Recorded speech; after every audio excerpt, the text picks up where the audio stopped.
What's up, everybody? Weston here with the Hidden Gibbon, back with another daily discussion video on my favorite cards to put in any deck. So, we've done all 5 of the base colors, and as promised, we're back today with artifacts. And so, artifacts are a lot more versatile because they can go into pretty much every single deck. And we're going to start off with number 5 with Dowsing Dagger. Now, Dowsing Dagger is an artifact equipment for 2 generic. And it says, when Dowsing Dagger enters the battlefield, target opponent creates 2 0/2 green plant creature tokens with Defender. And the equipped creature gets +2/+1. And then whenever the equipped creature deals damage to a player, you may transform Dowsing Dagger. And then it turns into Lotus Veil. Or sorry, Lost Veil. But it may as well be a Lotus Veil. Which it says, tap, add 3 mana of any one color to your mana pool. Not legendary, so you could copy it with Vesuva if you so choose. But very strong land. And honestly, with the old Dowsing Dagger, it's not too difficult to get this to flip. Yeah, sure, one person might get some plants, but early game, other people might not have creatures out, and you might be able to swing. And if your creature has any form of evasion, be it flying, menace, what have you, you'll be able to get this in, get yourself some free Lotus kind of land, and just, you know, ramp yourself out pretty well. It's very simple. It's very straightforward. I actually really like this card. I got put onto it by the MTG Goldfish guys, seeing it in their Command Clash, and tried it out in a couple of my decks just to test it, and then it did very well, overperformed massively, and so now it just finds a home in pretty much all of my decks.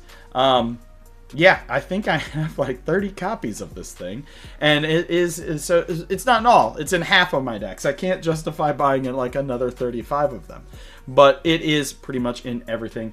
I love it a lot. Absolutely go with it if you need an easy way. Voltron, it fits in any kind of style, but try it out. Next, we have another equipment that does a lot of very fun things. Now, I am a goofy person. I like cloning. I like ETB triggers. And what is a great way to do that? Blade of Selves. It is a 2-cost artifact equipment with equipped creature has Myriad, which Myriad is whenever it attacks for each opponent other than the defending player, you may create a token that's a copy that's tapped and attacking that player or a planeswalker they control. Exile the tokens at the end of combat. Equip 4. I use this to great effect on a lot of different creatures. I have put it on a Ravenous Chupacabra to blow up people's stuff. I have put it on a clone, like a Spark Double to Spark Double more things, to get more triggers on death and things like that. Accursed Marauder, the little 1/1 that when it enters, you sack a creature. Each player sacks a creature. Put it on there. I've put it on Deadpool as my commander because before they die to state-based actions, they do get to clone things. The equip cost of 4 is a little high, but the amount of utility you get out of this card is just so good. I think the biggest play I've ever done with this is I've managed to get this on an Ancient Copper Dragon and connect with all 3 dragons and got myself like 40 treasures in one turn, and it was just, oh my god. When this card works, it really works. It is a little vulnerable, like I said, because of the equip cost being 4. It's a little high, but man, anything that has any sort of value creature that has any kind of ETB effect or anything like that, I slam this card in. It is an easy no-brainer every time for me. And every time I see these in the 1 to 9 bin at the local gaming store, I pick up every copy of them that I see. Next, this card is a little bit expensive when it comes to monetary value. I didn't know that it shot up because for the longest time I never saw anyone play this card, but I opened a bunch of them in Lord of the Rings, and so I slam a bunch of them in my decks, and it's Palantir of Orthanc. It is a legendary artifact for 3 generic that says, at the beginning of your end step, put an influence counter on Palantir of Orthanc and scry 2. Then target player may have you draw a card. If that player doesn't, you mill X cards, where X is the number of influence counters on Palantir of Orthanc, and then that player loses life equal to the total mana value of those cards. Most of the time, this literally just says, scry 2, draw a card, because about after the... So what always happens is one person always chooses to let me mill. And then that person gets shotgunned in the face for like 10. And that is a good way to scare literally every one of your opponents into just letting you draw an extra card at the end of your turn while scrying 2. It is a very strong value. Unfortunately, a card sitting at somewhere around $30-$35 last time I looked. For the longest time, this sat at like $9 because nobody played it. I don't know who got everybody onto this card, but man, it is a powerhouse of value. You either are gonna just nuke your opponent if you're running anything like any decent amount of mana spell or converted mana costs in your deck, or you're gonna get the value of drawing and scrying, which are always good. Drawing cards is always good. Scrying is always good. Just overall, extremely high value card. I just wish that it would not be so expensive. Here's to hoping that there's a large list like subset, kind of like what they did with Avatar for The Hobbit, and we get a reprint of this, Orcish Bowmasters, The One Ring, because all of those cards are too expensive, in my opinion. Wizards, we need more reprints of cards. There we go. Next, we have Replicating Ring. This is a very unassuming card. It's not even that great of a card. I'm going to be perfectly honest with you.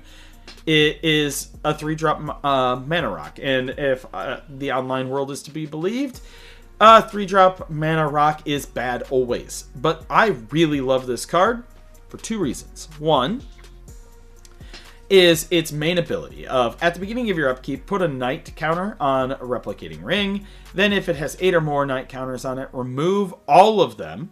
And create 8 colorless snow artifact tokens named Replicated Ring with add 1 mana of any color. So it makes a whole bunch of mana rocks. So if you could hit that via proliferate, regular, or what have you, it's fun. It's good.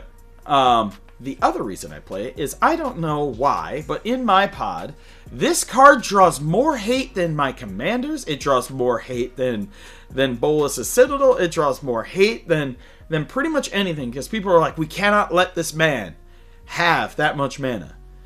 Despite the fact that it takes 9 turns to get that much mana. This thing eats a removal spell that would have been meant for something way better.